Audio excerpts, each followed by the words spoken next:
or you have you are wondering how things I present can apply to your own ideas and so on, feel free to interrupt me. Uh, it's not a very let me share. Okay. I didn't think of it as a very uh let's say deep tutorials level presentation, but more of a I want to share with you what I use, basically my tool set. And if you find anything interesting there, to encourage you find out more and yeah, try them yourself. From all those tools, maybe some of them you already know. So yeah, I would really be happy to discuss and share ideas on how you use them. Um, but yeah, first of all, I will give you a bit of background about me because, yeah, I'm a software developer, but I have some tendency with the art sector. So I'm a software developer at Colorful Coding. That's basically an AR, VR, 3D, and now we also have to do AI Studio. Uh, and also we created an app called ArtLink. Um, So I'll go very fast on how I got from a very technical background to be introduced a bit with the art sector. Um, I basically knew no one that was an artist before COVID. But I went to a hackathon and then we came with an idea that since everybody is closed in their own homes and also the galleries were closed, we could make an application that used augmented reality to bring art galleries to people's homes. So we tried to create this platform that was more of a social media at that time for artists, um, where they can experiment with AR and VR. But obviously, I didn't know enough about the art industry, and at first, many suppositions were wrong. However, the app survived, and people use it now more of a experimental playground and less of a social media. So it's more of a platform that allows them to technically play with cutting edge technologies without actually learning how to code and everything that we don't want creative people to necessarily learn, but we want them to use their cool ideas and put them into practice. So what you could do, and this is a small intro to what augmented reality is you could put objects on the floor that were floating. So you could put on every illustration, video, and so on float in front of you wherever you are. So people, for instance, artists use them for creating portfolio of images and videos. So they placed their illustrations into a forest near a river, in an old factory that no one used anymore, and so on. So that's the most basic augmented reality. You just take your phone, you scan a bit of the space, and then you can place actual objects in front of you. And I can show you, for instance, the festival that we organized in Am that was called the Digital Art Factory. Uh, let me go like this. Um, we launched very fast, so it was very limited at that point. All you could do is upload photos or images, photos or videos, and they were this kind of floating painting. But it worked, and it was simple enough, and people started to understand what augmented reality is. And all those artists then had other ideas. So they upload around 200 illustrations and then they start having their own ideas like, can we make it go out of the painting? Can you touch the painting? Can you go inside of it? So they just needed a small taste of it and then the ideas came from them.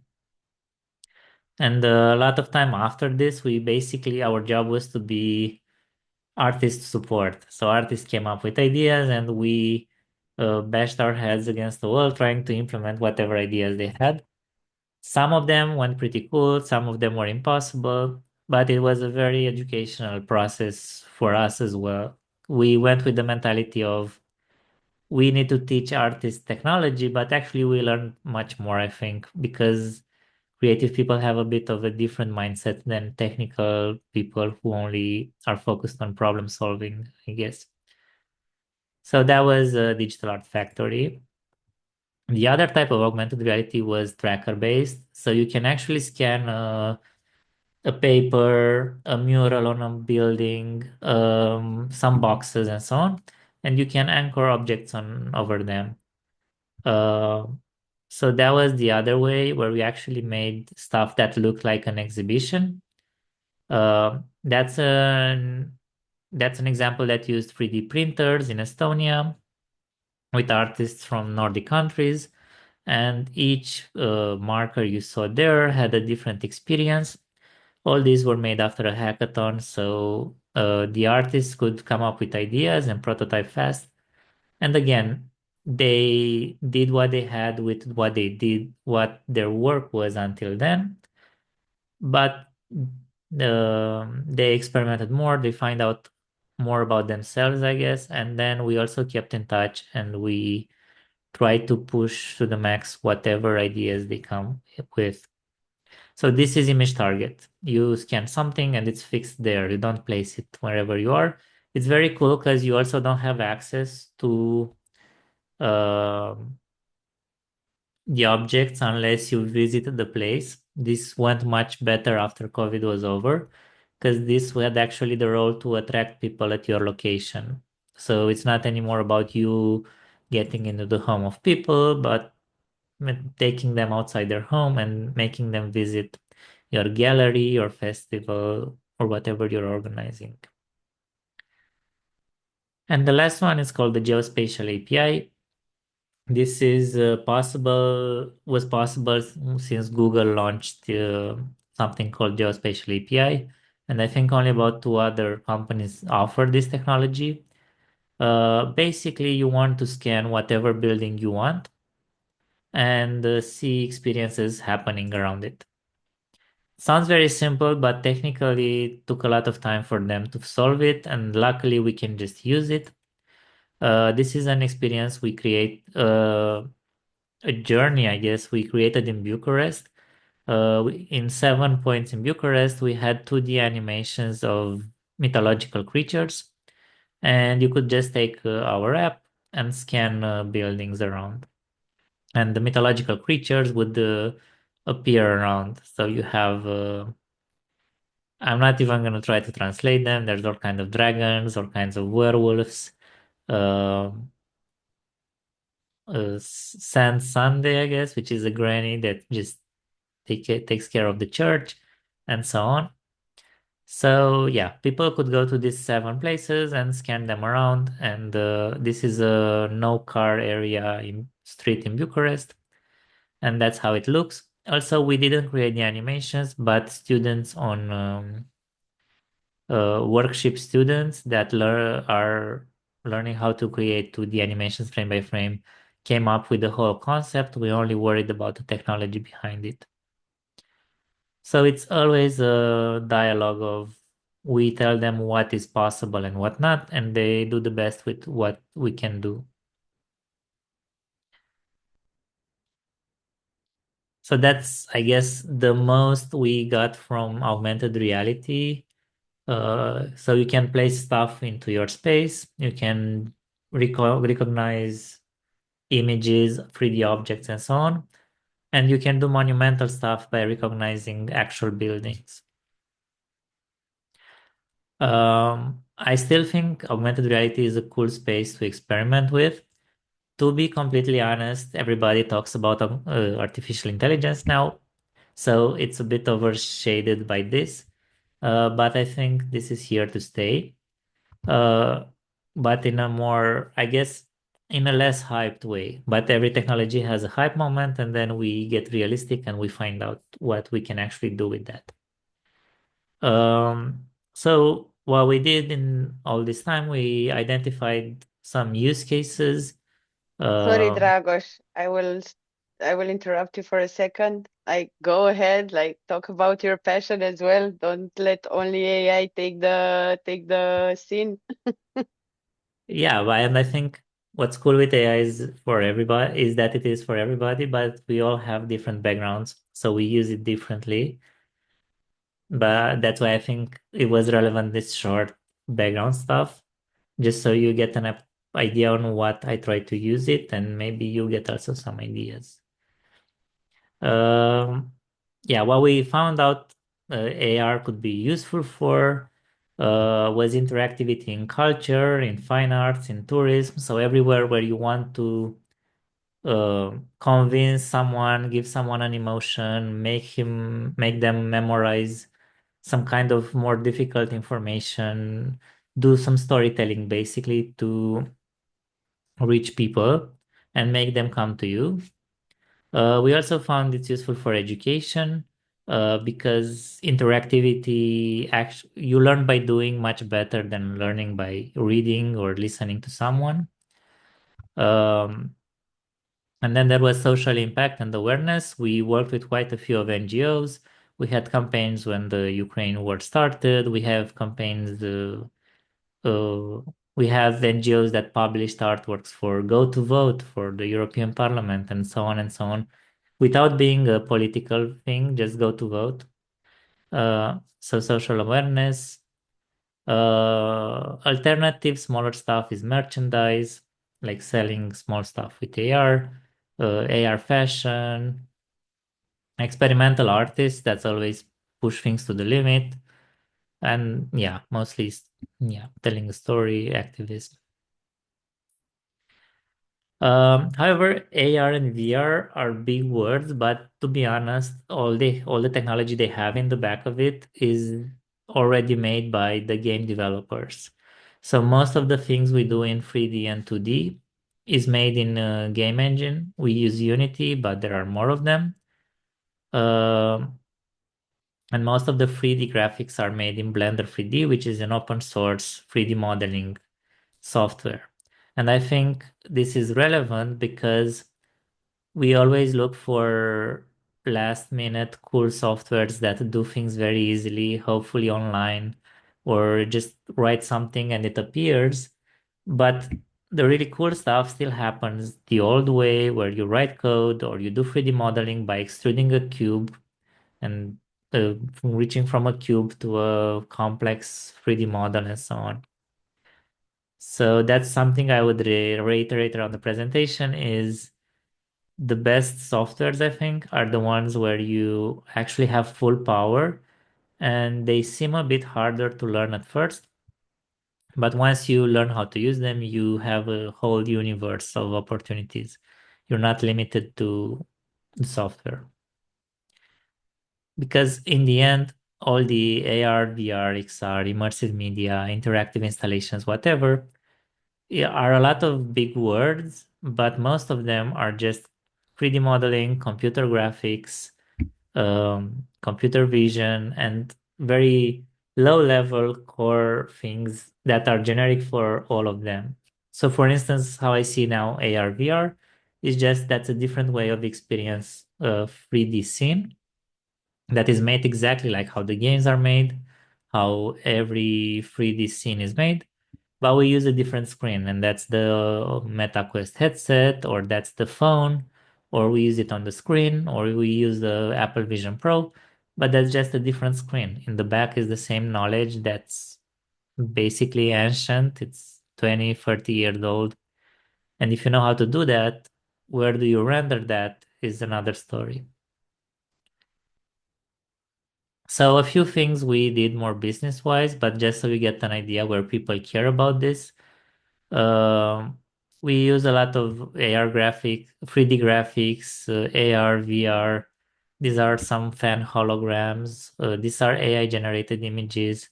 We use them for commercial installations. So people go to conferences um, to promote themselves, and we create interactive stuff just so it attracts people and then they can sell whatever they want. So it's like a commercial thing. We create conversational agents, so all these kind of 3D characters you can speak with, and you know already you can talk with ChatGPT. So we do something similar, but give them a bit of character, so you know who you are talking with. Um, So yeah, it's a different flavor, I guess, of a AI agent, conversational agent. So that's something people want a lot, apparently. We are involved in new media installations, and those are also for our fun.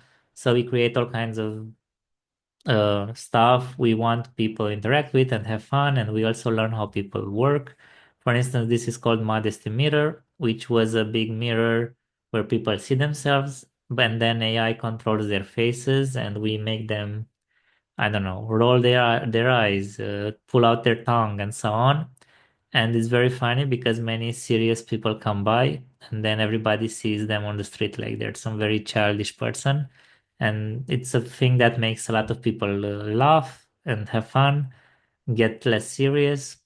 And in the end, they also uh, ask themselves some questions like, AI has the power to actually take control over you and do whatever it wants with you. Yeah, another places we also do stuff in theater where you have video design, video mapping, interactive stuff. Like this was a theater play where we tracked our actors' faces in real time, and these huge masks with Excel graphics appeared. Those were playing.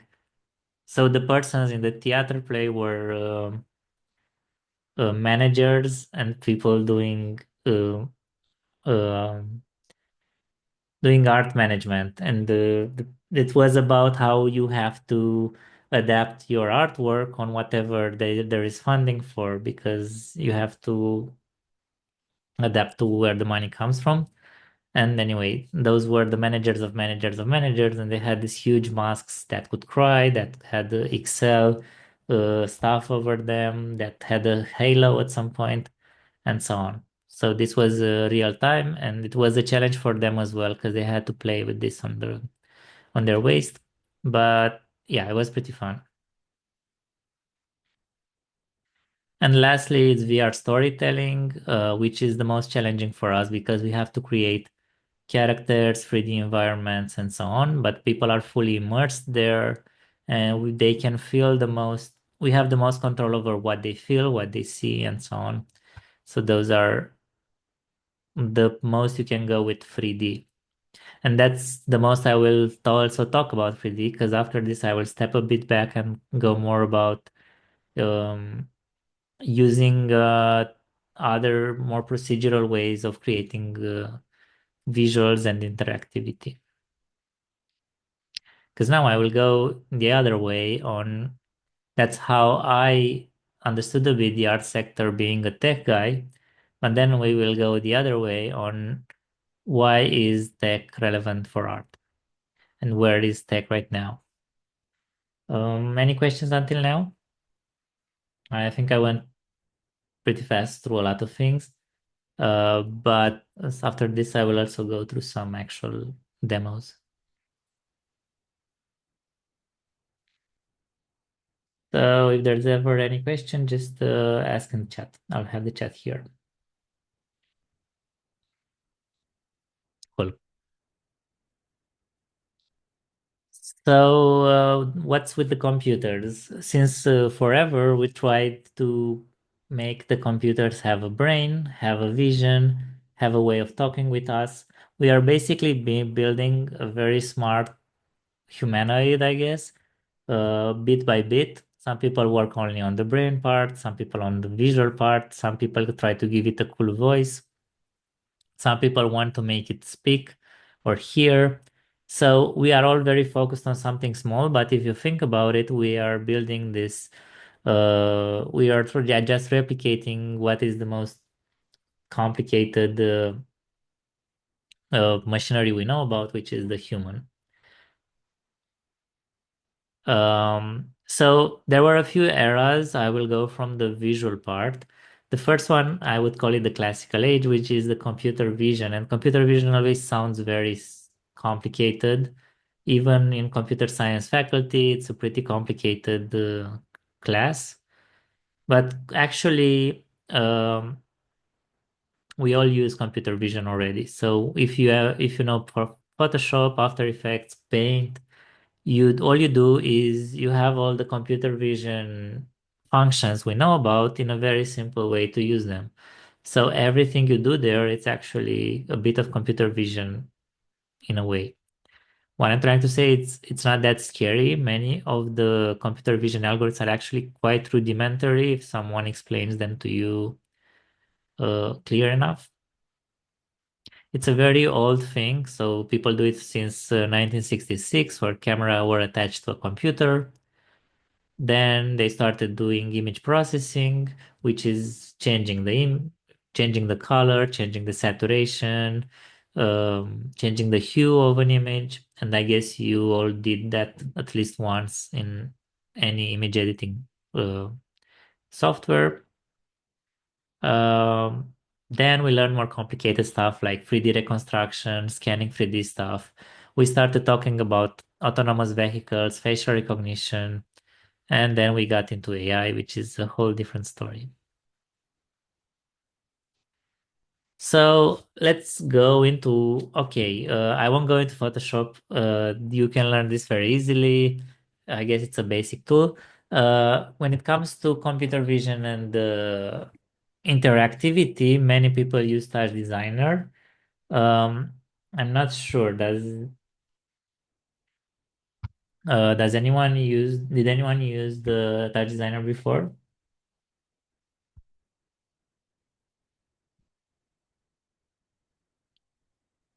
Okay, until I will start as designer, and then meanwhile I can actually answer the questions in the chat. So for Touch Designer, I need to close my camera because Touch Designer we could use it. So when you have a moment where you can learn how to build 3D conversational agents. Um, so conversational agent, and I think that's pretty interesting to break through.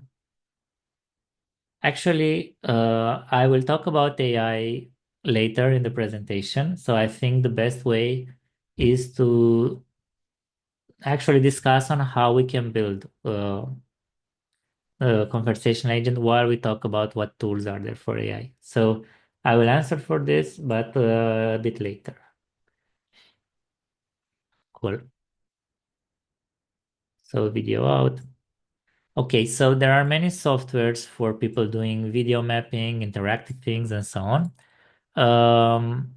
But Touch Designer, although it looks a bit scary, is the most powerful one. And I really recommend everybody give it a go. Um, Let me see what I put here. There's a link. I think it's just where you can download it. Yeah. So Touch Designer is this place where you can build with nodes interactive stuff. Some people use their hands to move graphics. Some people use it at parties to synchronize their graphics to music. It's used in museums. It's used, I guess it's used pretty much everywhere. That's what I'm talking. Even though I work mostly in Unity, I really appreciate this software and I really admire people who do crazy stuff into it. Yeah, it feels like it allows you to do everything. That's why it's a bit overwhelming at first. But I think it's once you get the mindset behind it, it's pretty cool. So when you install it, it's pretty boring. That's how it looks. Um, doesn't have the greatest UI, I guess. But let me open a project. Let's start with the basics. Oh, it closed the program, so it will open again and then I'll share screen it. So basically what Touch Designer is just a node-based programming stuff. So you don't have to program anything, but just use nodes.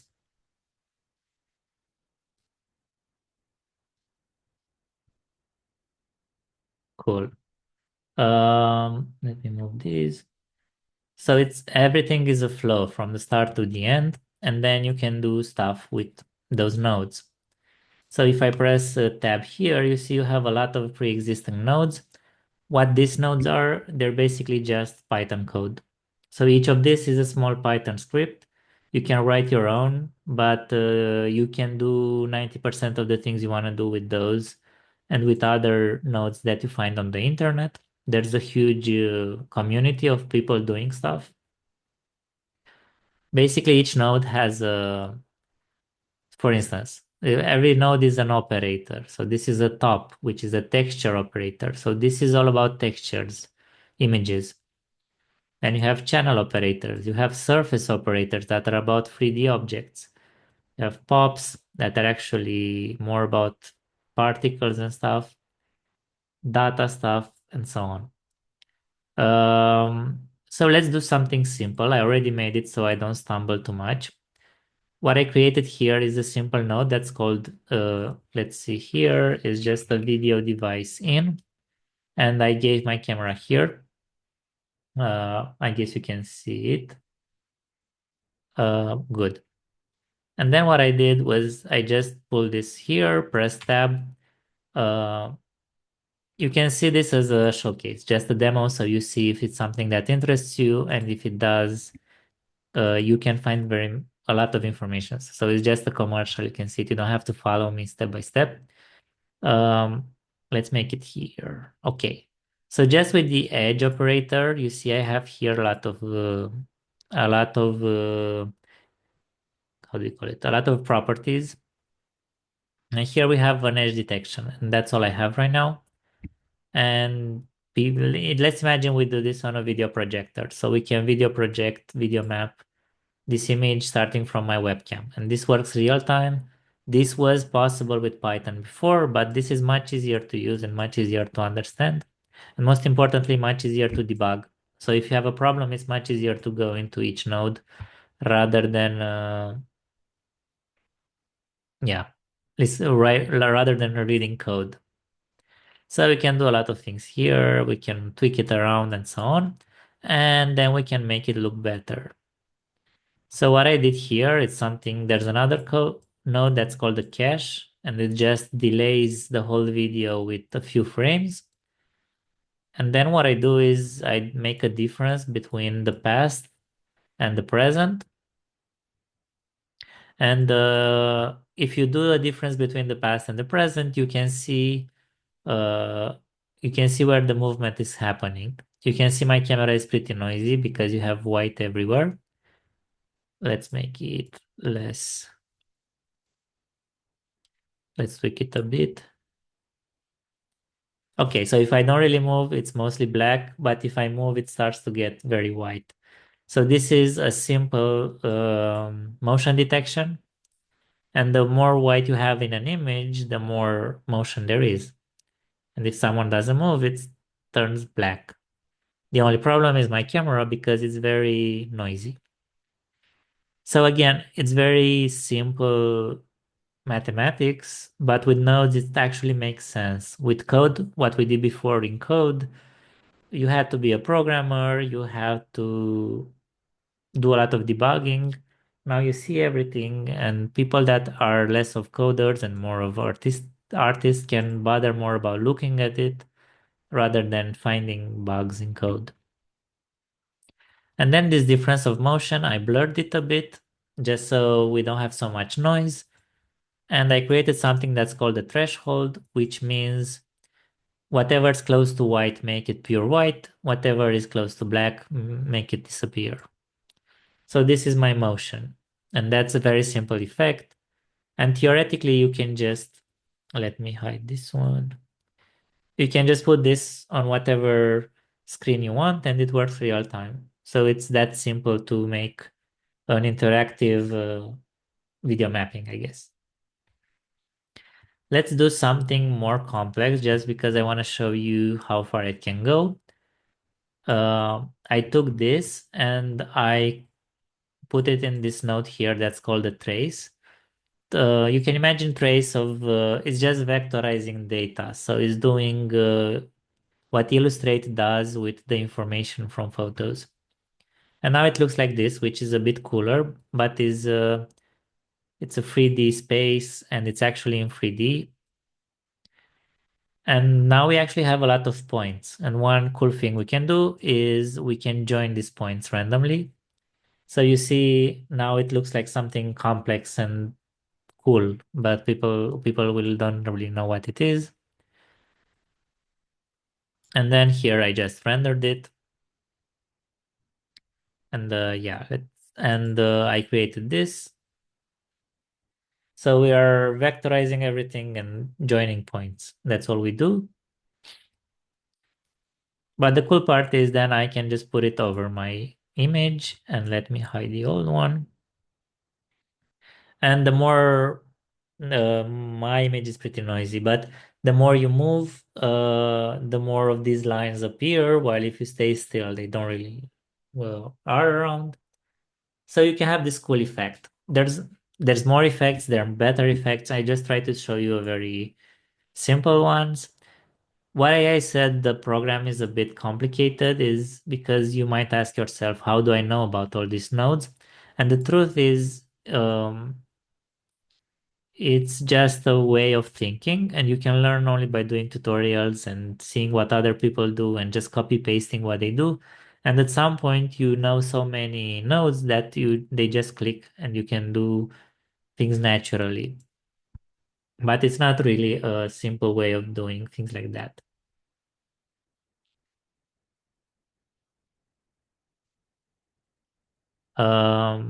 Yeah, so most things you will see in museums and so on that have real-time movement and recognize your hands and so on might be done in Touch Designer. I can show you another project. One second, I want to check the presentation to see if I'm not skipping something. Yeah, I can show you another project. I think it's this one.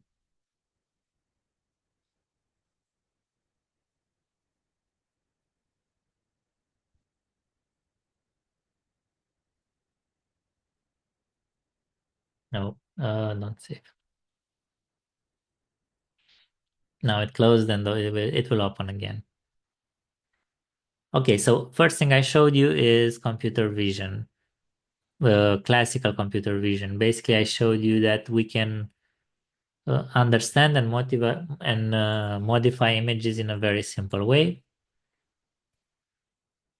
Now I will show you a more generative or procedural example.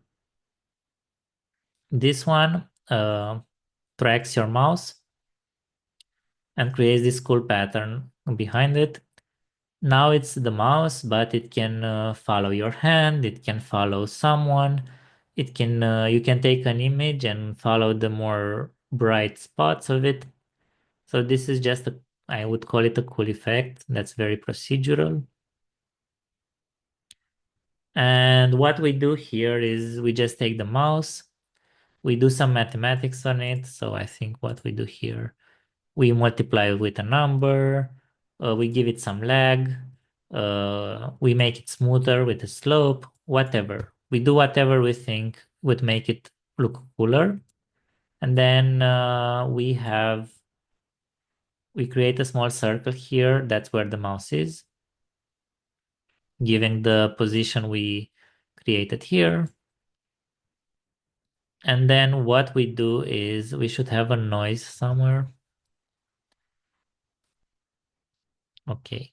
What's cool here is you can see the progress and you can actually understand what each point does. Like I know the fit does this, but the feedback, which is basically um leaving a trail on however the image changes, is the one that's making the most of it. Then we add some displays, so objects move like this. Then there's some noise. Then we have the actual noise that just puts color to our object. And then I think we remap it with this color ramp. Yeah, so that's all we do. What I'm trying to say with this demo is you can actually, with this very primitive nodes, you can make very beautiful looking objects. Uh, you just need to know how to compose them. And again, you can find lots of tutorials about it. No one knows how to do all this from day one. It's just a matter of getting into the mindset, I guess, and seeing what other people do. And yeah, well, I think what's cool about this kind of low level things is you don't have a rule book compared to more, I guess, simpler softwares.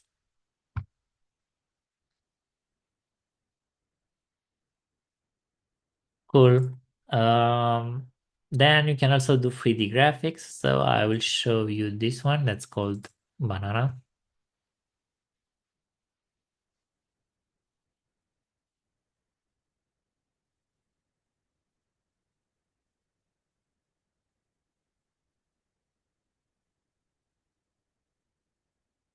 So let me share again. Okay, so you can do also 3D stuff here. I show it to you because it's more recent update. So starting, I think a year or two ago, you can actually do 3D stuff. You have this one that's called Project Dissolver. You have a 3D object of a banana. What they did is actually they broke the banana in two bits and then they made just the second half be very noisy. Then they made the noise part fade out, so it has a bit of more of an effect. And then they just rotate it and render it here. So you can have something like this, and you can actually make this interactive. You can actually use your mouse to move it like we did in the last project. You can use your hands. You can have someone, yeah, you can have someone control it with their hands on video, rotate it however they want. So what's cool about it is very modular, and you can combine all these things to do the effects you want. Can I ask you something, Dragos? Yes. Can you at some point work how do you call it? What do artists have on stage? When they synchronize in an act or something. I mean, I'm missing the word. So if you Uh, have, let's say, four, three people in a video moving, or you map them doing something, and then you can extract yes, performance. If you can map a performance this way, like you map a banana, basically. yes, you have body tracking. I'm actually going to show it pretty soon. You have body tracking, face tracking, hands tracking. So Nice. you can just track the people's movements and do something, whatever you feel like. Yeah. No, go with the banana. Sorry, I was just like not expecting to do that, but that's on me. I'm sorry. Now think about. No, no, no. It's a very good question because the human body is actually the main. I think it's the most offering one because you can do a lot of. People love it when they start moving. They get more relaxed. Uh, and they don't just have to watch something that's beautiful, but they are part of it. Yes, but I can also understand now that I think about it. When you learn with innate objects usually, and then you go to moving objects, at least for the sake of learning. So, Yeah, but it's not so different, I guess. Yeah, I can mhm. show the body one if I already talked about it. This was just another example with more 3D objects, just to show you it can get pretty complex with simple objects. This has a few, I think 1,000 or so spheres and lines between them. And even though the objects are simple, the movements are a bit complex. And I think Touch Designer is the best place to do something like that, other than 3D artist specific software that's a bit more specific. And uh, yeah, I guess if you want to learn actual 3D, it's a whole job. But here you can learn a more generalistic approach. Cool, let's look into the body tracking. Let's close this one. For the body tracking, we mostly use something that's called Media Pipe. I will also put it here in chat in case anyone is curious.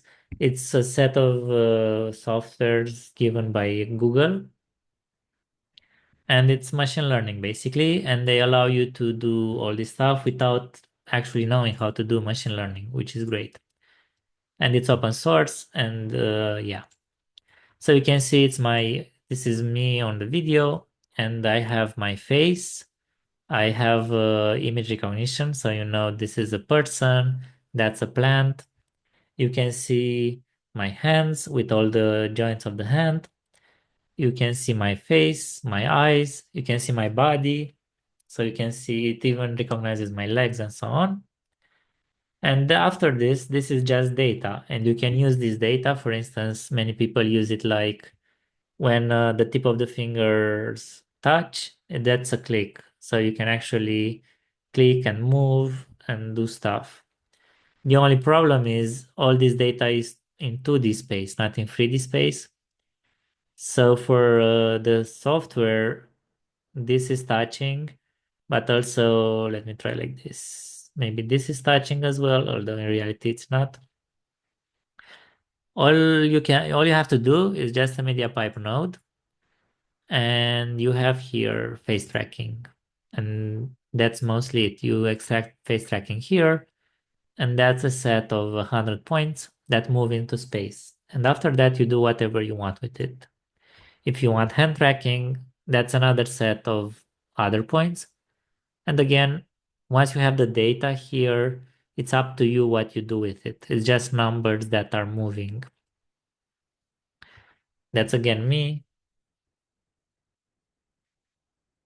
So it's not actually such a big question of how you understand machine learning at this point. It's more about how do you transform a set of points that are moving into space to do what you want them to do. And the biggest problem is you have noise, like everything.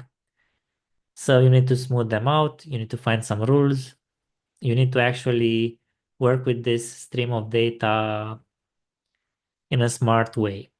The easiest way would be to just, I don't know, for instance, for my hand, when it reaches this part of the screen to do something, when it reaches this part of the screen to do something else. So there's an easy way to do stuff, there's a harder way to do stuff. But yeah, everything is here. All this is a complicated demo, but actually you only care about the node you care about. So this is just so much because it's very complete. There's also a face mesh, so you can see me like this. It's not perfect, but it's pretty cool. Like you can see when someone opens their mouth and do an effect, or I don't know, when someone blinks or whatever. Does it make sense? I mean, it's not so much of a technical stuff, I guess. If you just know what library to use for this one, you're good to go. Then you just have to work with the numbers. Can I ask something? Yes.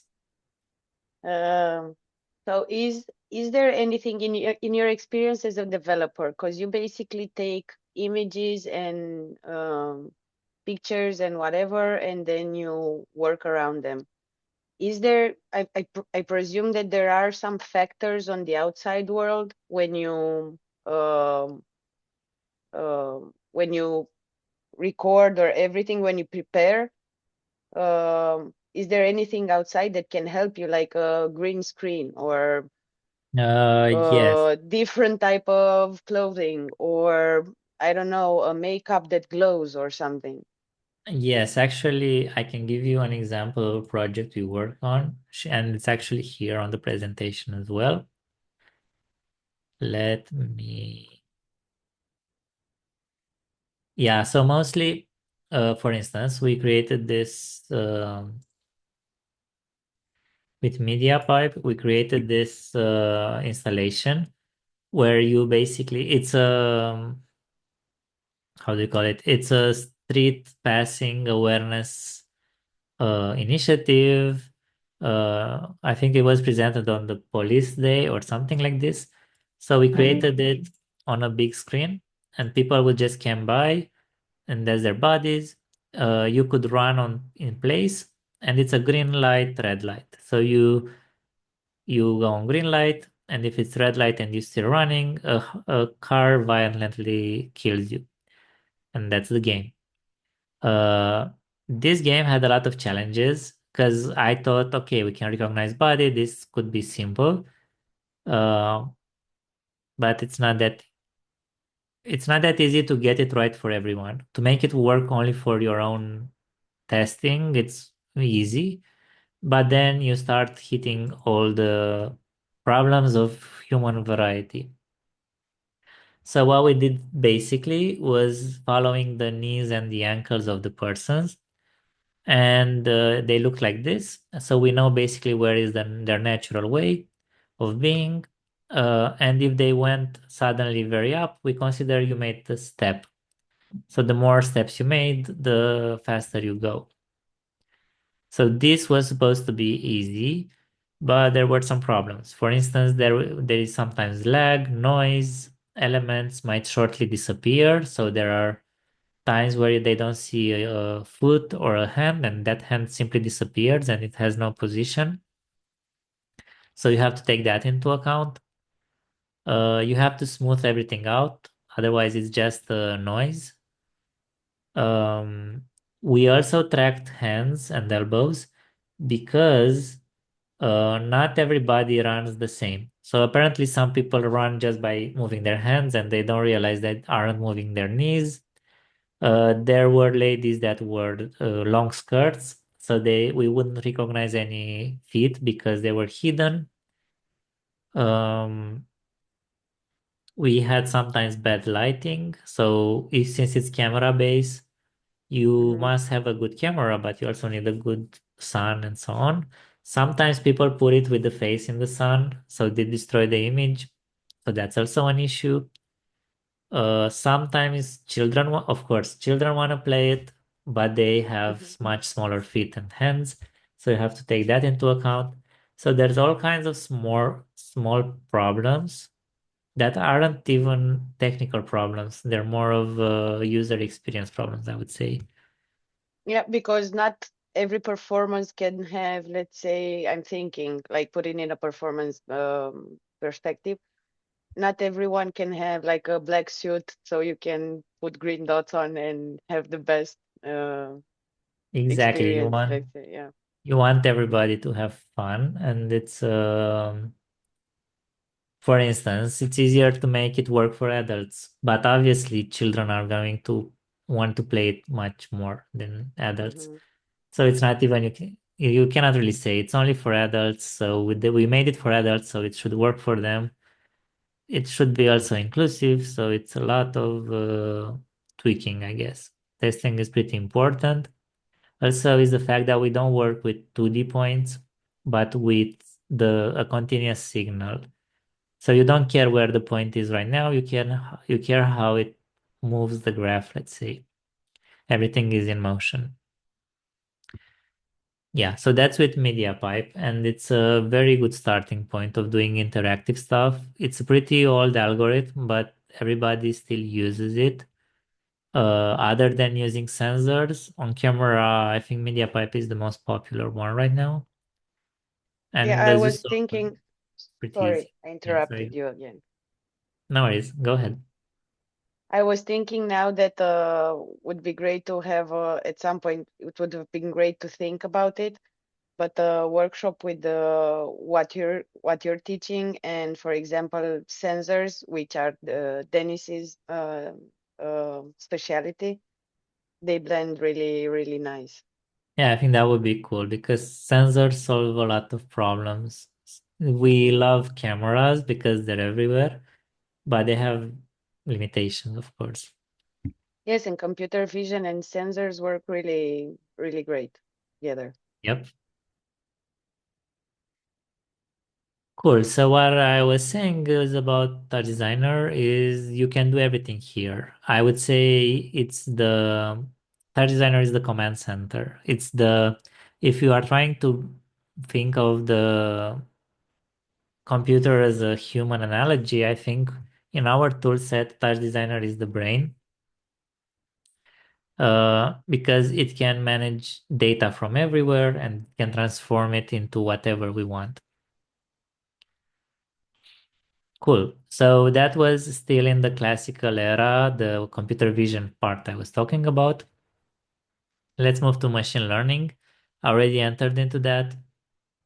The one place I recommend you to start is MediaPipe. Um, so you have a lot of stuff here. You don't have just human stuff and gesture recognition and so on. You also have object detection, image classification, um, a lot of other stuff, and it also works on Android, web, Python, iOS. So it works on mobile, it works on computers, it works on internet, on web. It can work on a Raspberry Pi or an Arduino, so it's pretty universal. Cool. And I showed this already. And this was an example. That's a very easy interactive thing to do. You just move around and walk. Other easy stuff is you move your hand and you move graphics. You smile and you activate some animation. I don't know, you have to touch your fingers or click in the air. There's so many things you can do. And if you have a huge screen and the small interactivity, you can already do so many things. Other things that are machine learning free tools in the, let's call them pre-ChatGPT era, is YOLO. It's an algorithm that detects stuff in the images, puts a bounding box in everything that the camera sees, so you can detect things. Segmenting, which means coloring objects on an image based on them being different objects. Generating depth. Image captioning is pretty cool because it says what it sees in a picture. Nowadays, LLMs can do this much better, but this one is pretty light. So you can allow for instance, for the AI character we created some small image captioning module, and it would actually see things through the camera. So it could say, hey, you, the guy drinking coffee, look at me and talk with me. And people were pretty surprised that they were called out and so on. Cool. Let's go to I guess, the hot subject, the large models era, the generative era we are in right now.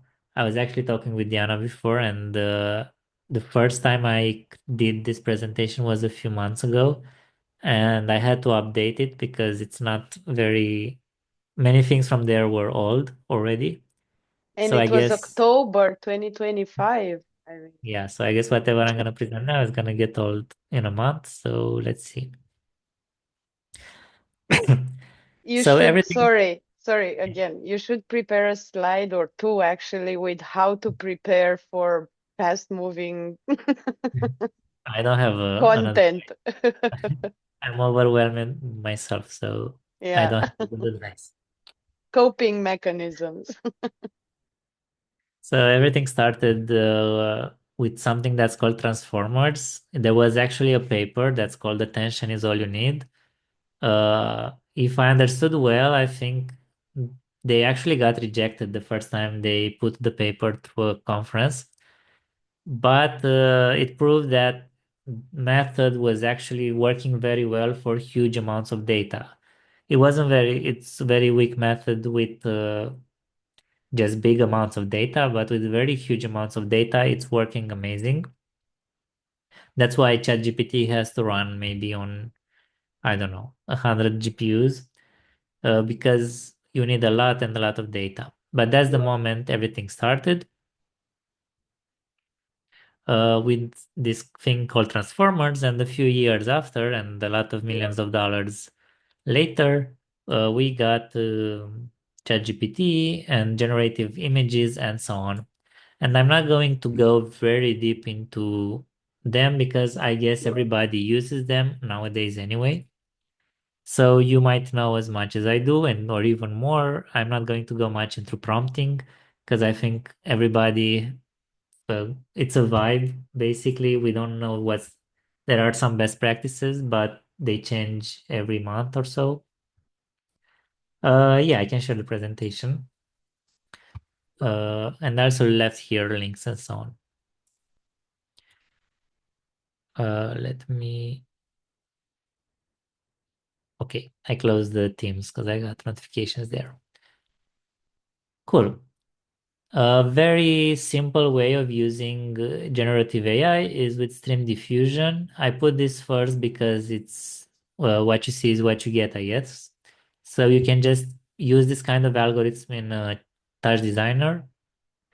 Stream diffusion just takes a stream of videos, you put a prompt, and it generates another stream of images that are affected by that prompt. So that's stream diffusion. That's a very clear way of how image generation works. Let's see if I can zoom in. This is, for instance, a mirror of for Halloween. So yeah, people could do stuff like this. It's not necessarily very consistent, but it's very fun to play with it. Uh, After a while, you realize it's using stream diffusion and maybe it's less fun. But for a first time, it's a pretty cool experience. That's another one where people had to draw and it went here on a holographic display. And it's very cloudy or more detailed, and it's much cooler than having the actual drawing. And I think I have one more example. Yeah, that's another way of drawing.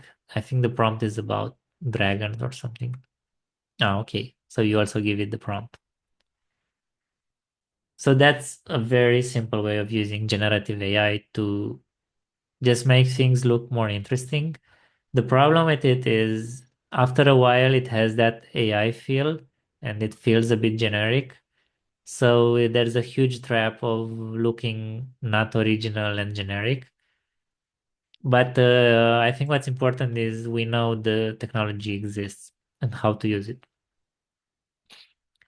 Of course, there's the LLMs. If you don't know, a large language model is basically what ChatGPT is, what Claude is, what Gemini is. Why I'm showing this is because, in case you didn't know, host you can just host LLMs on your own computer, and there are a lot of them, and there are some that are very small and some that are very big. So it depends on your computer. Let's see, we got a question. What were you using as a screen in that previous example? Oh, here. I think they were using, those aren't mine, but I'm pretty sure they were using holographic fans. So there are this kind of hologram fans. It's a fan that rotates very fast and it produces a 2D image with transparency. And from far away, it looks like 3D, but it's actually just a 2D video here. And you can put more of them, so you can make a bigger image. They're pretty easy to use, yeah, because actually they just put a video on it, and the black is transparency. No, there are volumetric displays, but this one is it does the trick and it's much cheaper, I guess. So I see they're more popular nowadays. But of course, I would love a volumetric display.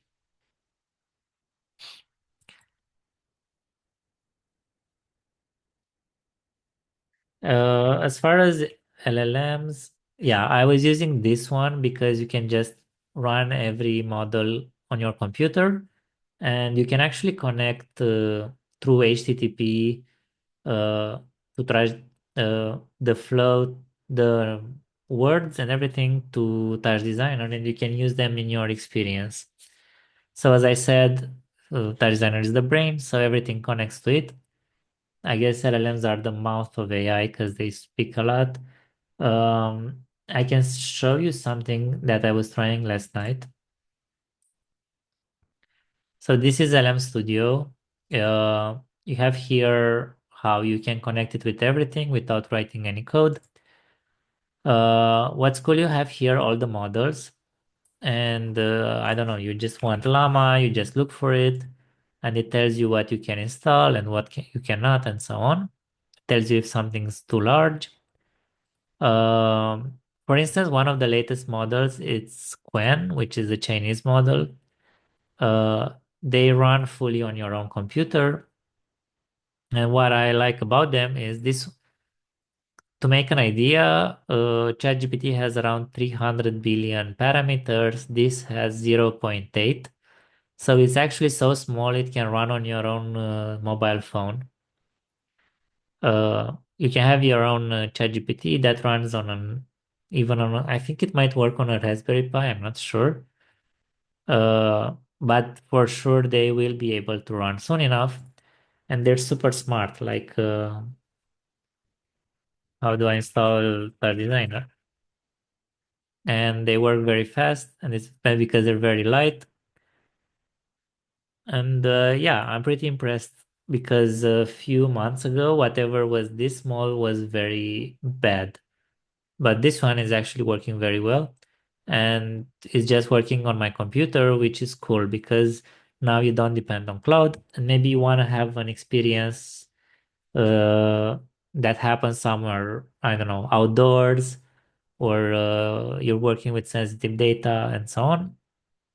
So I don't know, maybe it's useful for you. I just want to create some awareness that free alternatives exist. They also have the vision, so you can give it whatever image you want. Let me try give it an image.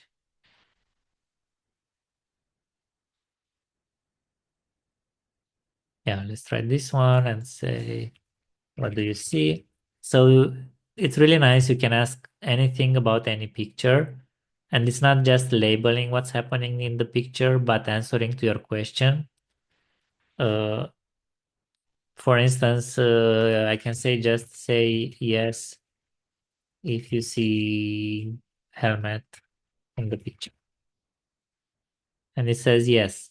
And then I can take this yes or no and use it in Tile Designer. So whenever someone wears a helmet, I don't know, I write on a huge screen, I see a helmet, or take off your helmet, or whatever you have in mind. You can even, yeah, or you can work with structured data. So just tell it to tell you the emotion it has whenever it talks, or tell you how loud the sound should be, and so on. So you can actually control parameters. Let's say I have a color parameter in my app. Whenever you answer like, and we'll just say color, color here, and text, uh, actual answer. And now it will always answer me structured. So I can take this color and change it in my uh, what I'm rendering or whatever. A very easy way to do it is when you do an interactive character, you can ask it to have emotions. So it can be sad, angry, and it can have different animations based on this word. So yeah, have in mind the LLMs can work like this. Now let me go back to the presentation.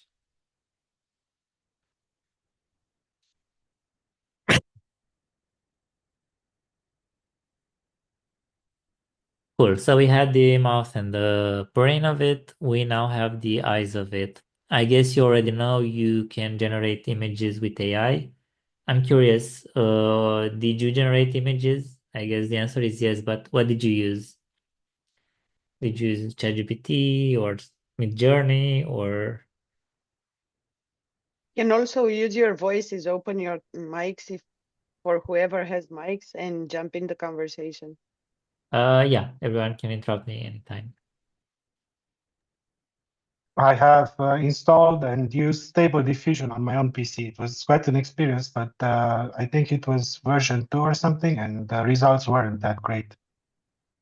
Yeah, now it was a very cool. I think now it's a bit old, but yeah, it gives you so much control to have it on your computer because it has so many parameters that online things don't have it. So I think yeah, I like Stable Diffusion as well because it teaches you a lot. Yeah, Nano Banana I think is the best right now, especially online. ChatGPT is good. It was the best at some point, but I guess, yeah, Nano Banana is leading right now.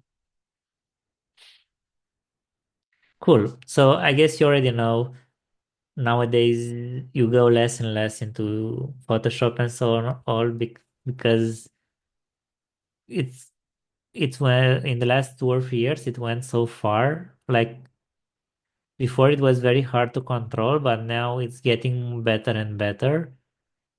I even use it for small stuff. I shouldn't be using it, like just changing a color.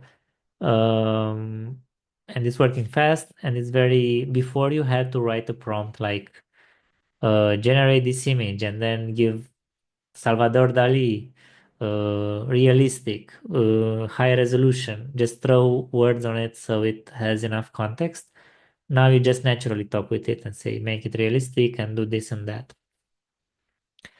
I want to show you a pretty cool tool. It's called Invoke AI. I'm not very happy it got acquired by Adobe, but it was an open source software until a few months ago.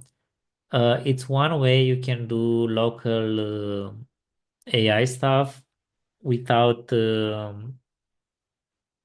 without going too technical about it. So you don't have to use Python, you don't have to use anything. You just install it and it's like a Photoshop. I can also show it to you where it is. It's here on GitHub or on their website, and you can just install it. You have here how to install it. Uh, Looks complex, but it's just an exe file. So you just download something and double click. And what's cool about it is they try to integrate everything AI can do locally, but with a Photoshop mindset, let's say. So I will show you how we can create something. And what I like about it is you have a lot of control. And if you actually know how to draw, you can actually intervene over the images and give it very specific tasks without using just words. And now it's loading, of course.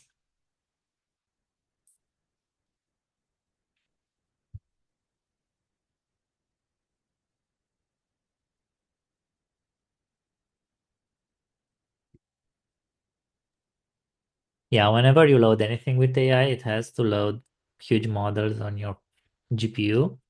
But oh, okay, I got it. Cool. Can you see my screen? Yes. Yes. Cool. So as you can see, okay, we'll create something else because I already created the flower. Let me delete stuff actually. Okay, as you can see, this is just like any photo editor. I can actually use my brush. Wait, I need a layer just like I would do in Photoshop. I can draw here whatever I want. I can erase, I can change the working area and so on. So this, I think you already know. I also have here models. Oh, sorry, down here. And you have stable diffusion. I think I'm going to use for this demo stable diffusion since I have it installed. But you also have these more modern things here. For instance, these are very light and fast and good. Stable diffusion still has the most controllers though. So let's generate something. Yeah, let's create a, wait, I cannot create a, I will create a flower. I wanted to create a nano banana, but I realized these models, they have a big problem. They're not, the biggest industries that use them are the not safe for work ones. So you cannot give it anything because it's very biased on unsafe things. So I'm not gonna risk it here. I'm just gonna do a flower with plastic petals.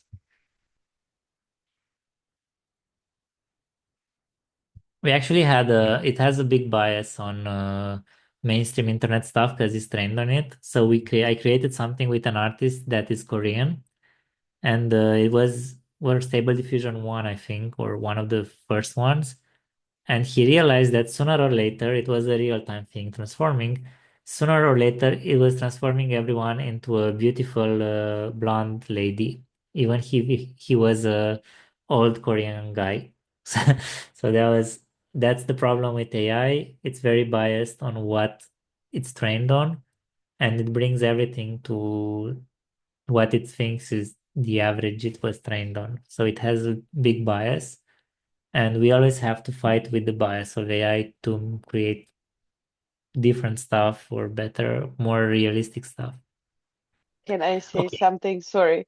Yeah. Like today Claude just called me human. He told me, it told me, human, this is the last prompt. And I was like, why do you say that? He was like, because you told me and I introduced, I copy pasted it. It's a normal mistake for AI. And I asked, did you just gaslight me? And he was like, yeah, sorry. Yeah, he can be very condescending.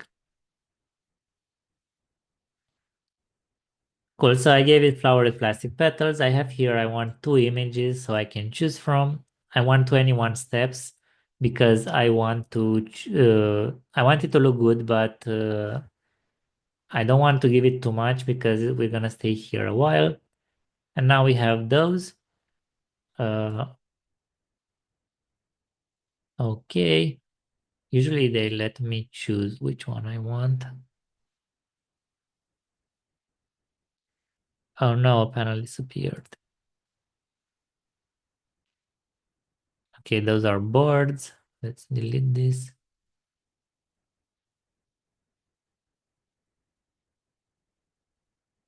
Cool. I have those.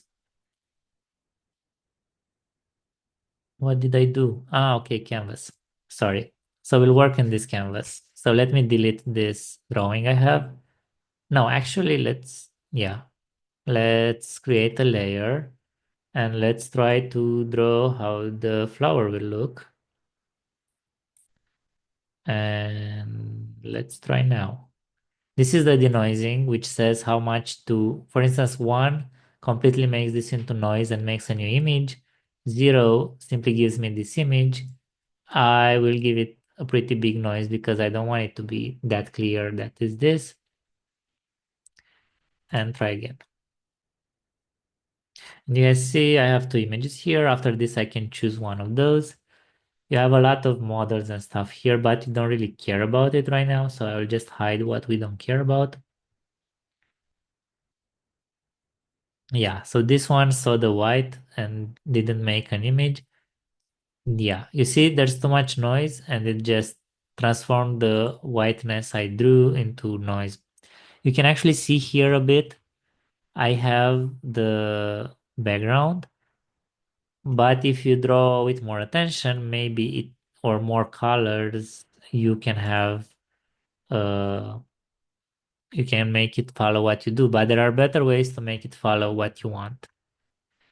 So I don't really like those. Let me make.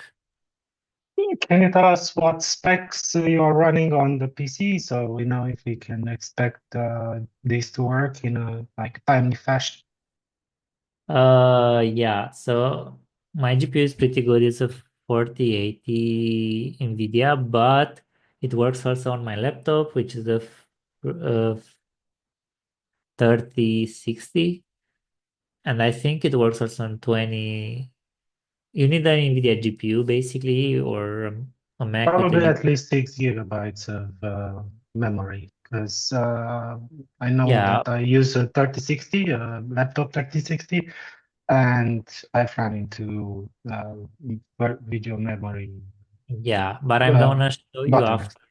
This one, Zmsh Turbo, and this one are actually very light. They're lighter than Stable Diffusion. So those should work on most computers with a GPU. If there's no GPU, I don't think it's gonna work. But it's getting more and more accessible, and I'm very happy about this because before, yeah, you really had to invest into graphic cards. Okay, so we made here. Let's choose this one. And now we can start doing things. And I have here, you see, I don't have only raster layers. We also have control layers. So we can upload an image. Can't I just reuse? Let's reuse this one. Let's hide this one. And control says, for instance, I can do edge detection and say, whatever you create, please do it inside these edges. So right now, let's give it a big mark like this. Let me try to make it recognize more. Oh, come on. Okay. Let's try it like this and see if it respects this. Control layers are basically very good for controlling structure of objects. However, this was edge detection, so it will only respect the edges, but inside of the edges, they can put whatever they want. There's also a depth control, so you can control only the depth of the image, and so on. So you see these two have the exact same structure, but they're totally different photos. So I think that's a very powerful tool. And also, you can actually come in with here and modify it or draw yourself something and so on. So there are control layers, and this already gives you so much more power than most online editors. Um, there's something that's called in paint mask, where you say, okay, I like everything, but I don't really like this center. So I can paint it here and say, and close up flower with plastic petals and the blue center. Let's give it a big denoising. And now everything outside will stay the same, but the center will be remade.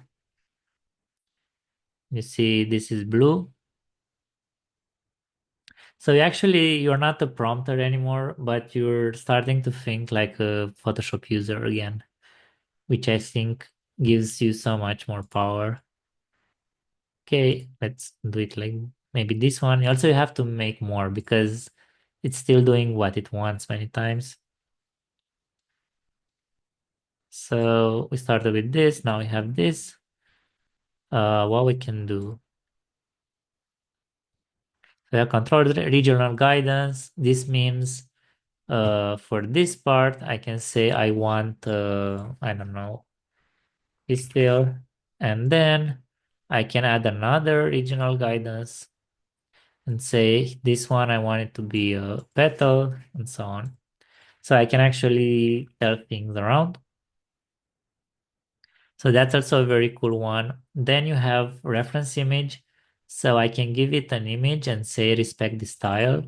I try this cartoon and say, let's see what it does with no other interference. So I don't talk about the style. I don't talk about, this is something that done through something that's called an IP adapter. So what I'm trying to say is there's so many small tools that can actually give you a pipeline and not just prompt and hope you have a good result.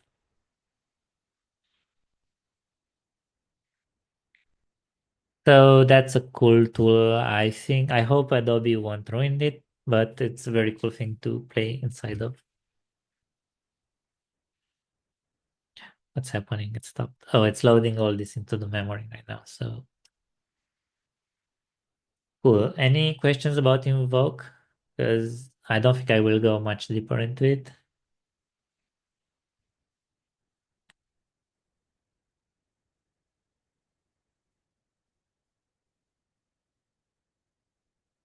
Oh, it's happening. Oh no, I have too much weight on it. It's one. So it just made the image, I think. Yeah, there's so much weight. The reference image became the image. But there's no problem. We will try again with smaller weight.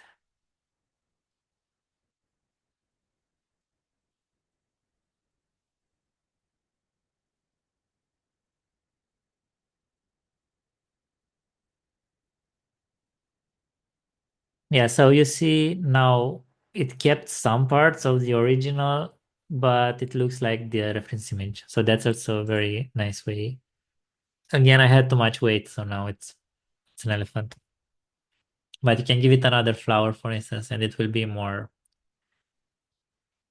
You have to work your way through it, but important is the tools are here. Let me go back to the presentation.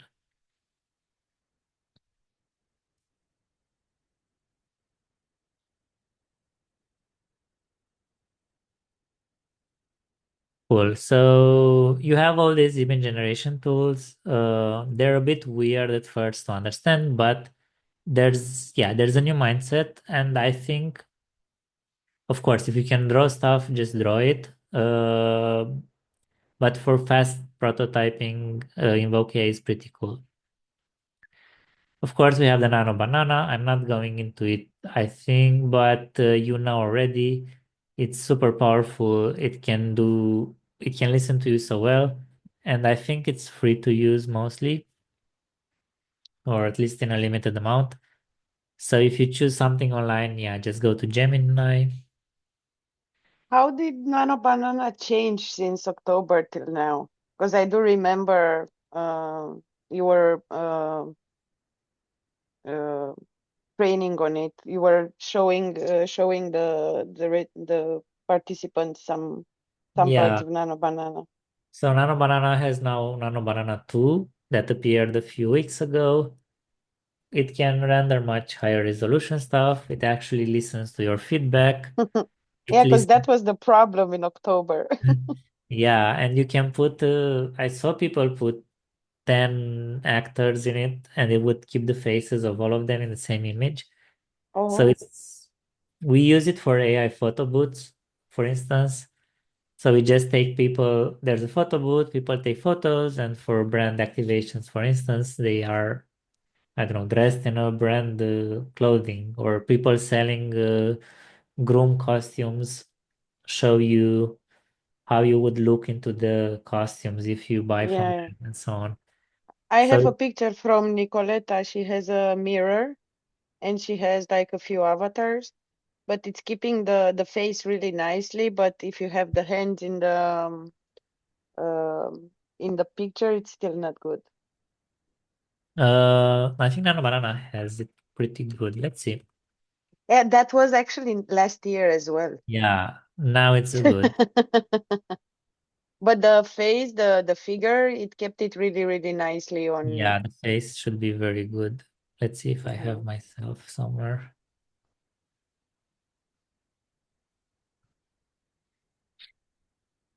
It even kept some wrinkles, but it made them look nicer anyway.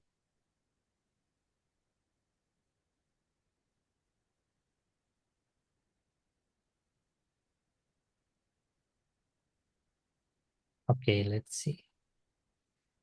Make me um put me.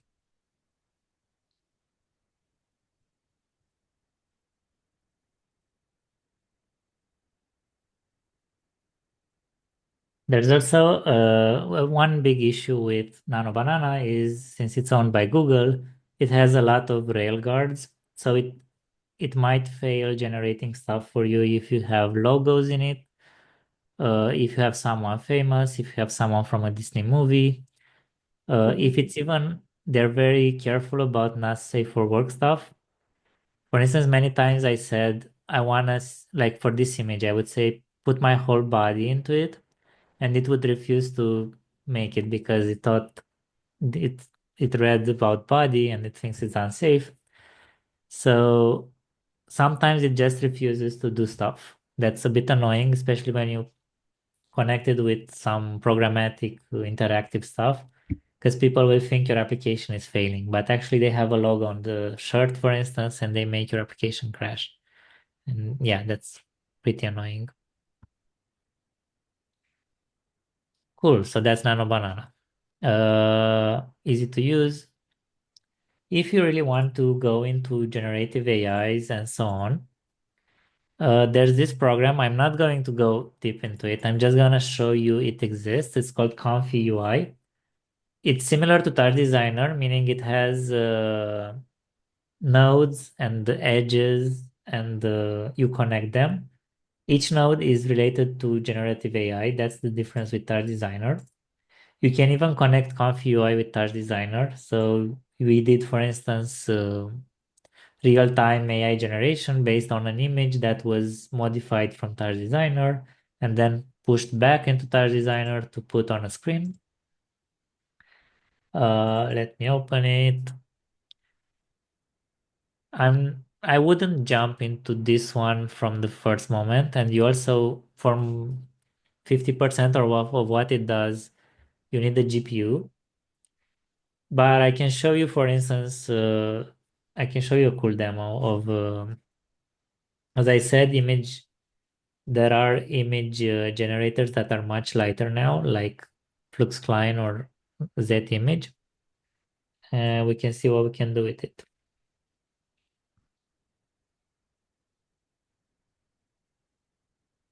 Again, you can just download it from here. No, not from here. You can download it and install it. So that's again pretty simple. It's a slow loader.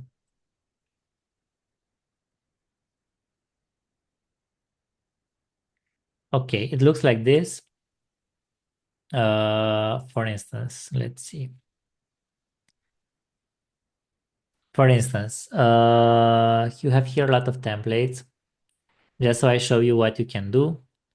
You can create videos, like you can, but I don't think you really need a powerful GPU to make a local video. Usually for 30 seconds, it takes like 20 minutes, and it might be bad and you might need to generate another, but you can do it with Comfy.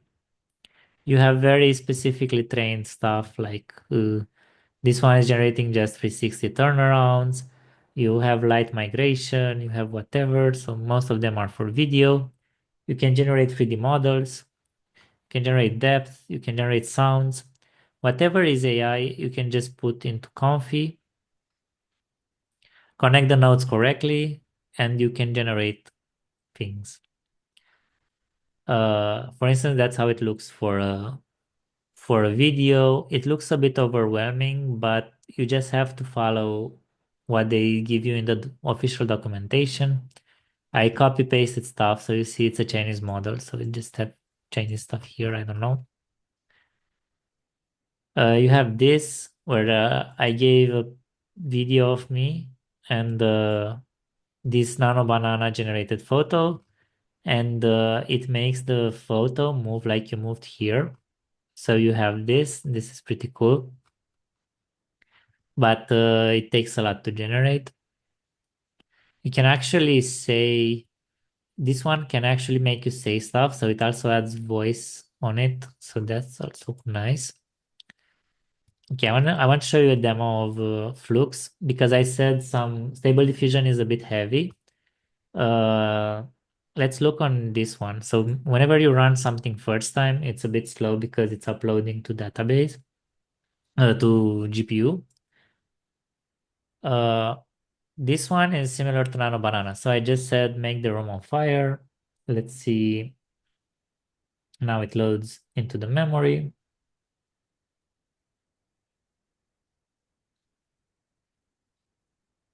Let's hope my memory is empty enough,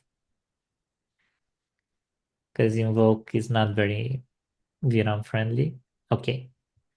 And now it generated this. So it's me, but my room is on fire. And if we press again, you see it's pretty fast. And however I move, this happens. It's about under a second, I think.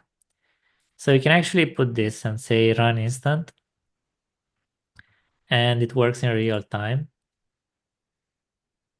How can I? Okay. Now it's a bit slower because I'm also, oh, let me close the cam here.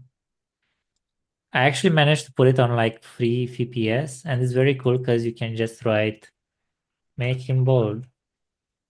And it should work. First time it's thinking about it, but after that it works pretty fast. I guess the prompt takes some processing.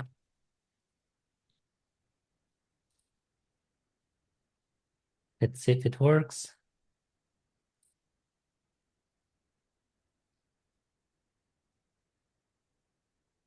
Okay, so I think the cool part about it is it's moving pretty fast. And what I think this shows us is in a year or so, we can actually have real time. And imagine you can just appear in a video and change stuff in the room, and things will happen. I don't know, give him a huge mustache, funny mustache. And I think that's a bit scary because people will go to interviews for other people and so on. But the idea of almost real time doing whatever you want with an image is pretty crazy to me. It's I think when I close everything on my computer, it's about 3 FPS, so it's almost there. I need to watch yourself. You can actually, it's not just video editing, so it has real hair somehow. That's the cool part of Ah, it. look, yeah, your hand goes under it. Yeah, because it's AI, it's not just video editing. It's Yeah. can change the person, you can do whatever. And the huge beard.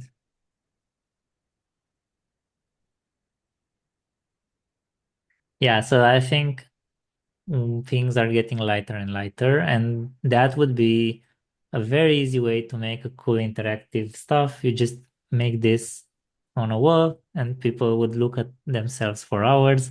I think when I made it work, I played with it. Oh, why I'm smiling so weird. I made it. I think I stayed for an hour or so into it, playing by myself. So, yeah, that's that's a cool thing we can have now. So that's comfy. And one other thing you can do is connect stuff in between. So you have image, you generate image, then you can put the image to generate the 3D model, or maybe you can put the image to generate the video, and everything is streamlined. So everything can go from one another, and you can make your own workflows. So yeah, how do I stop this? Here. You cannot Oh, stop that that's smile. so yeah. I don't know what it sees in me, but cool. That was the demo. There's a lot of other stuff. Let me close Comfy so my computer can breathe.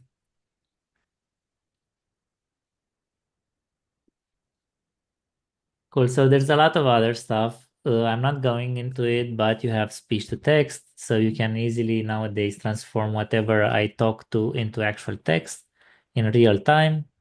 Video generation. These are open source stuff.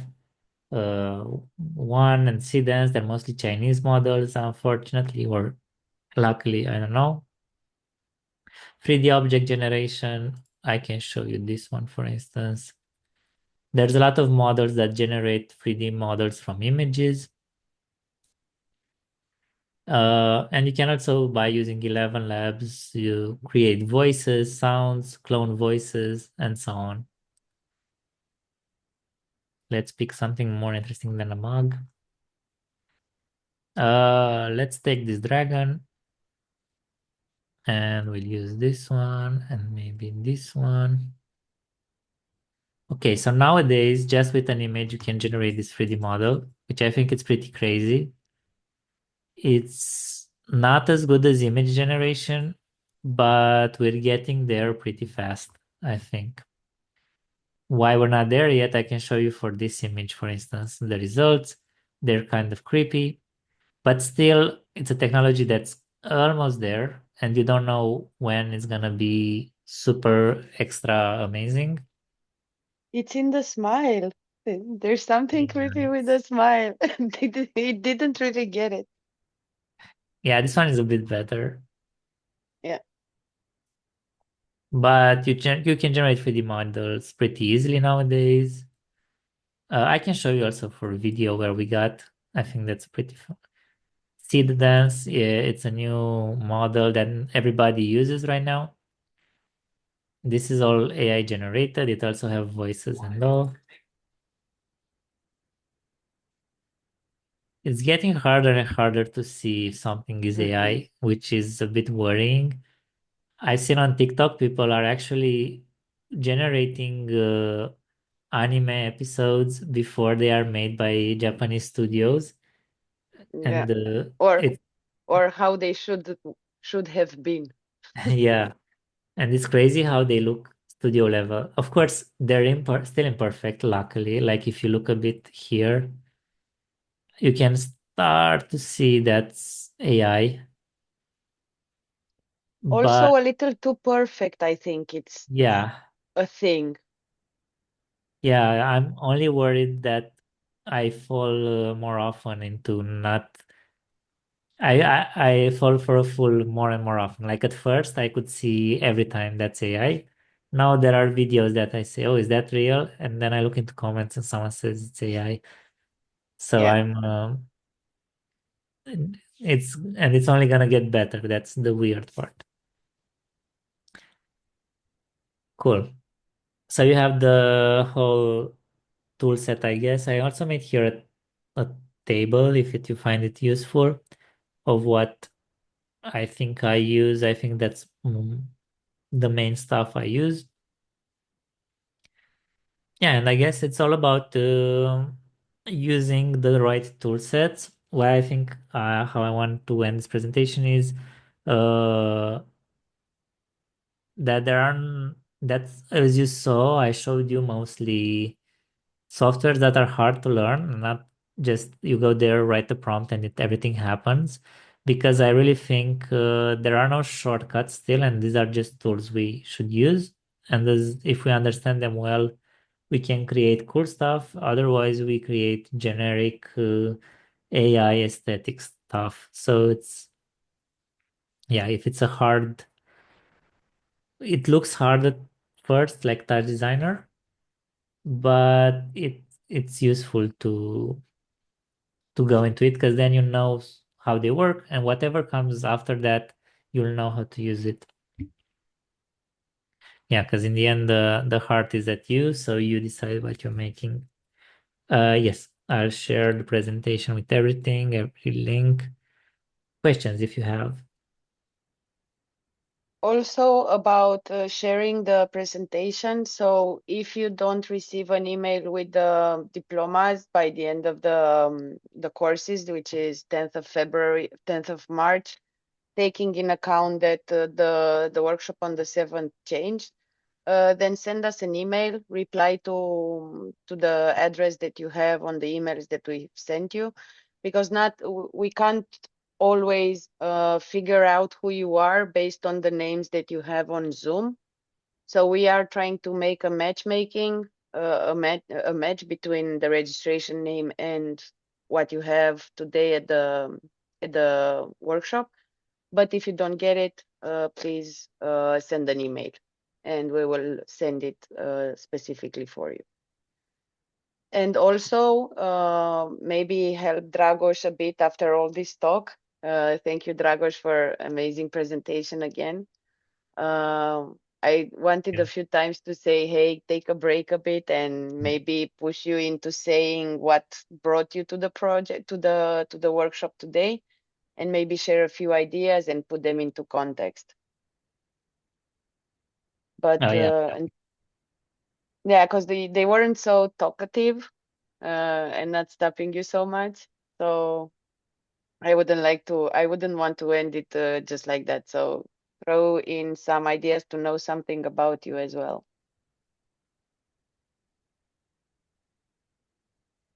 On voice, of course, if you are okay with it.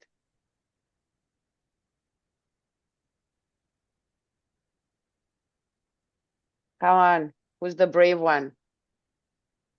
Tell us a bit about your ideas and what you're working on or what you want to work on. Because Dragos will be here also as a mentor during the collaborative project. So you can also ask him a few things, of course. But it would be nice to know who you are as well, if you plan on joining. No brave people. Come on. Oh well, we won't push you then. Um, I think Dragos, yeah. go ahead. Sorry. Oh, yeah, I guess if you have any question, you can always ask me. But yeah, I think you need some time to ingest the information because softwares always look scary at first, as far as I know. Like for instance, when I saw Touch Designer, I refused to use it for a few years because it looks a bit old as UI, and I didn't understand what it does. It's just awareness and then there's not a software everyone should use. Everybody has their own tool set, I guess. And also it's important, you don't need to always use them, but know about them. And like, for example, when you look for people like Dragos to help you put something into another shape, at least you know what you can ask for, or uh, have a little knowledge about it. So that Yeah, and that's also with usually that helps a lot. yeah. And that's with AI as well. It's not, I know it's still controversial and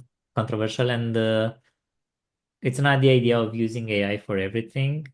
For me, at least, it's just about I want to know what's the latest thing, but uh, choosing for a project if you use it or not is a whole different story. Like awareness is one thing. If it fits a project is a total different story. But yeah, since there's so much AI slop and content on the internet, I feel the need to see the latest things just so I can protect myself and just know, okay, this is AI, this is C Dance 2.0, I know it. Otherwise, I would share a lot of random links with things that never happened. Yes, yes.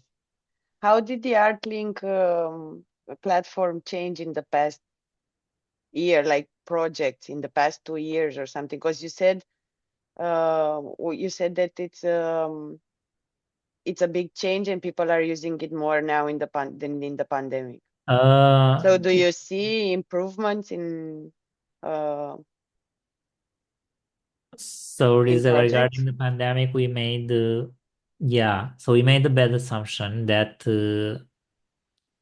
people want another social media. That's not what they want, and that artists are willing to learn 3D creation, so they join the XR and so on. What actually Mhm. was useful on the app is it was bringing people, engaging people at events, and it's actually more of an app that's used during festivals, during galleries, exhibitions at galleries or museums, and less of a thing that people do fully digital. So I guess what we learned is that AR is very cool in social places and not so much in no one wakes up in the morning and says, let me see more art. It's we don't have time for that. We look too much on TikTok and about the news. Yeah. Oh yeah, I think I was saying also about the 3D conversational agent I forgot to talk about. Because I see it in the chat as well. Uh, yeah, I think Pepper's Ghost is amazing if you have the space, because it's such a simple trick and it works so fine. Uh, what we do, so my your biggest issue is to understand how to create. Okay, so there are two parts. There's the 3D model that you can. The best way to do it is have a 3D artist model it, but if you don't have the budget, you can find character creators, you can download existing 3D models and so on. There's also, it's like Mixamo that has a lot of animations already made for 3D objects. So that's the presentational part. And we use a few animations. We have talking animation, we have thinking animation, we have listening animation, maybe 4 animations on top. And then you can have variations. We use a lip sync library, so whatever the character says, it moves its lips automatically, so we don't have to do it. And then there's the AI part. The easiest way is you just use the API from OpenAI because they have the three things you need. They have speech to text, so whenever someone talks, you transform it into text. You have the LLM, so that's the easy part. You make the AI answer using the LLM. And then you have the text to speech. You have the answers from the LLM and you transform it into an audio. And that's a bit problematic because it's very good in English and a few other languages. But in Romanian, for instance, only 11 Labs has good Romanian, which is pretty expensive. But yeah, that's the three things: speech to text, LLM, text to speech. And then we give that to the lip sync and the character talks it. Now, how you show it, it's a different story. But I think for every project we do, the most expensive part is 3D modeling because they want a full character that's rigged and so on. The AI is actually the simple part.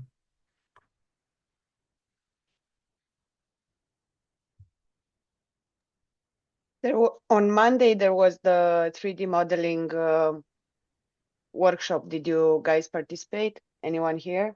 I mean, can you see how it links, in any way? Chat or Yeah, voice, as you wish.